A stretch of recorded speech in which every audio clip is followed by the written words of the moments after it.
If you think that this year's car, the Mercedes CLA, has too poor of a back seat, then here comes the new GLA, which is also more affordable than the CLA, but there are certain drawbacks to consider. We're going to take a detailed look at the interior, the trunk, and the frunk, then discuss some of the specifics regarding prices and range. Is this the vehicle you might want as next year's car of the year? Who knows? So this car has actually increased in overall size compared to the previous generation, but it has actually become slightly lower to the ground. So it looks a bit sportier. It has become 15 centimeters longer, and this is the night edition.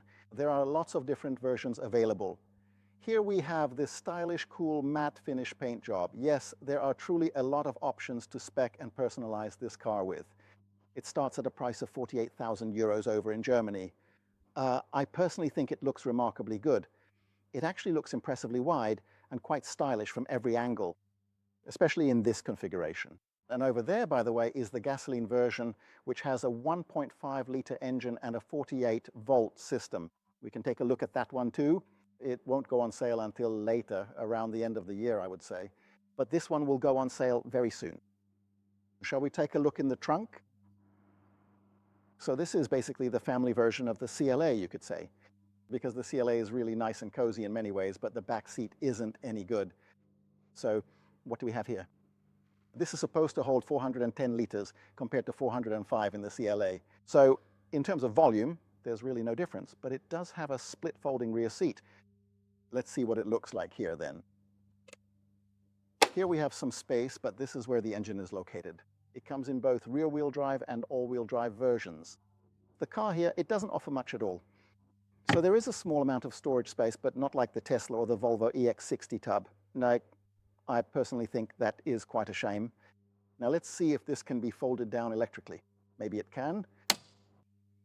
No, it can't. Let's see now. We'll measure here first. In length, we get about 86. And as for the total height, if we are going to measure that right now, let's see what we have here for a moment. Then we get a height here, and the loading height over there of 80. No, it is actually about 63. Now we just need to bring this measurement over here, right there. Pretty much, yeah, it's uphill. It certainly is. I mean, it's really not too bad at all, actually. And now let's see the maximum loading length. So if I'm 1.70 meters tall, then this is a smaller car than, say, a C-Class or GLC or so on. Of course, you get 1,400 liters in total if you fold the seats down. Good. There. Now let's check the back seat. So this is really the car's ace, you could say. It's a nice car. It's a modern car, charges quickly and all that. But compared to the Sedan, then, here I can stretch out my legs. There's plenty of space under the seat in front of me. And in this seating position, I get good thigh support, and I'm 1.80 meters tall. You are not able to recline the seat's backrest, but it is not that upright either. So I think it's good. I'm sitting comfortably here, and I tried sitting here in the middle as well. Not super comfortable, but this actually works. If you have a child seat in the front, then an adult can sit in the back too, or something like that. There's plenty of space for a child seat as well. And the headroom, I can fit about a knuckle here because, as with all modern cars that are designed to be aerodynamic, the roof slopes down. But then we have this beautifully designed roof full of stars. You can buy an option to dim it, but this is specifically designed to block heat. Basically, it stops UV rays so it doesn't get too hot in the car. Yeah, it is a very spacious and comfortable back seat. Man, what a difference compared to the Clan. A little extra height on the car makes it so much better. So the interior is just like in the Clan. And I like this hyper screen. It feels a bit luxurious. It feels a bit special. You notice that, well, no one else has this, at least in Europe, this big screen. I also think the sense of quality feels totally fine. The C-Class is a bit better, or the GLC is a bit better, but no, I think this is good. And these sport seats I'm sitting in, they're better, more comfortable actually, than most of the other regular seats. Nice, you can adjust the thigh support and so on. And I came up a bit closer to the Clan, so it does feel a bit more imposing. I actually had to move the seat forward just a little bit. So now there's even more luggage space or even more rear seat room than I had just a moment ago. And you can adjust the steering wheel a lot, bringing it very close to yourself, like that. And the infotainment, as I said, we're talking about it right now. But what's really interesting is driving this car. because the CLA is so nice when it comes to comfort, driving characteristics, coziness, and is just really, really pleasant. So I wonder how much of that has been sacrificed here then. Because it's higher, it has to be significantly stiffer to avoid body roll and so on. So that's actually what I'm most interested in with this car. Is it too stiff? Is the comfort much worse? But otherwise, this is really quite nice. Now let's take a look at the Frunk as well. And this is Mercedes's new, what they call iconic grille. They've gone back and brought back this big, big grille because they really, really want to show that this is a Mercedes and you can't miss it. And here are these 608, I think, lights that you can also get, which can light up in different ways to welcome you and so on and so forth. So this is a Merc, and it features the iconic double stars. And then you also have those stars integrated right into the headlights. So it's important for Mercedes and maybe also for the customer to show what you're arriving in. Why not? If you like that, then this is perfect. And here I think everyone will actually like this. This front trunk is 107 liters. So it is larger than the CLA. Naturally, since it's a taller car, there's more space upwards here. But you don't get that nice feature that, for example, the C-Class has gotten. You press this star here and it opens up. You simply have to go in and pull the lever just like you always do. Yes, but this is a nice package. I think this could become a favorite among smaller sized families simply looking for a brand new and very stylish electric car. Shall we look at the specifications?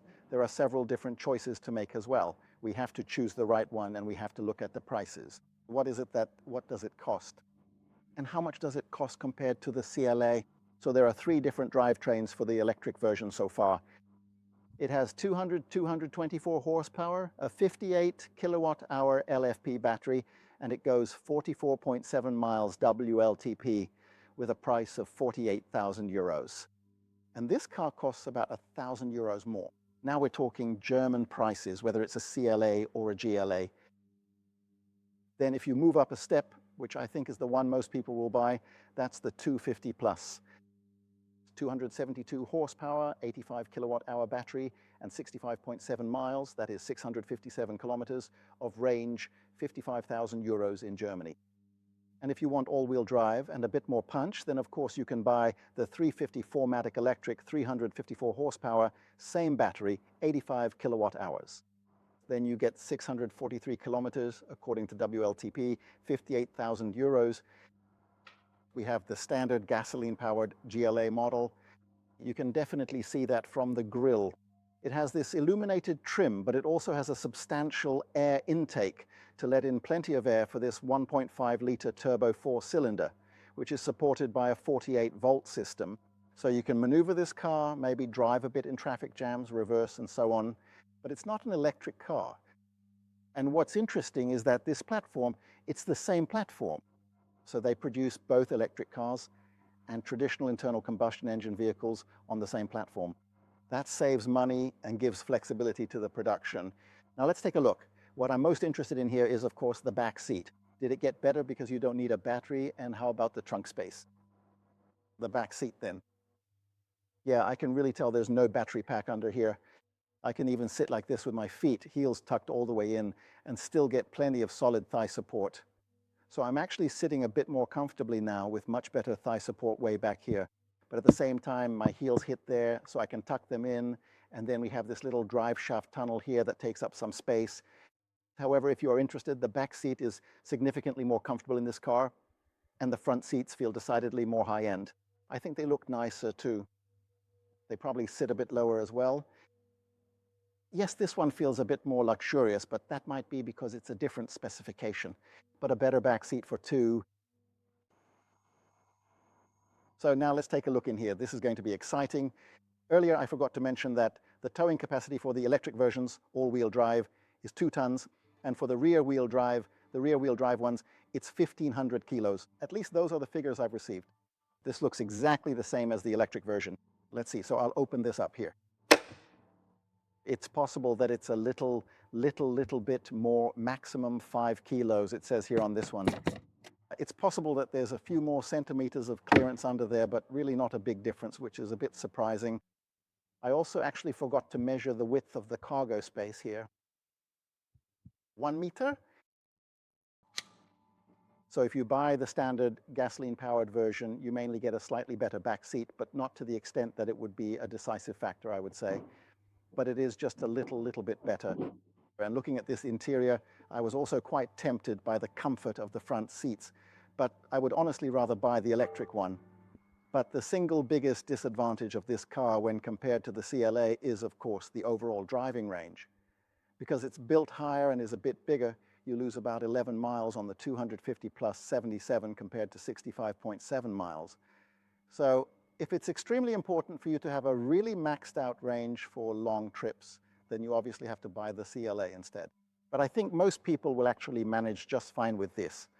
At least if you can get the larger battery, 44 miles might not seem truly premium when it comes to range. If the price is right for private leasing, I think this could become a really cozy, nice, it's a cozy, nice electric family SUV. So I'm looking forward to driving it, and I'm looking forward to some really good private leasing offers. Leasing offers on this car because the CLA smashed it when it came out. Yes, I'll be back with the test drive later on.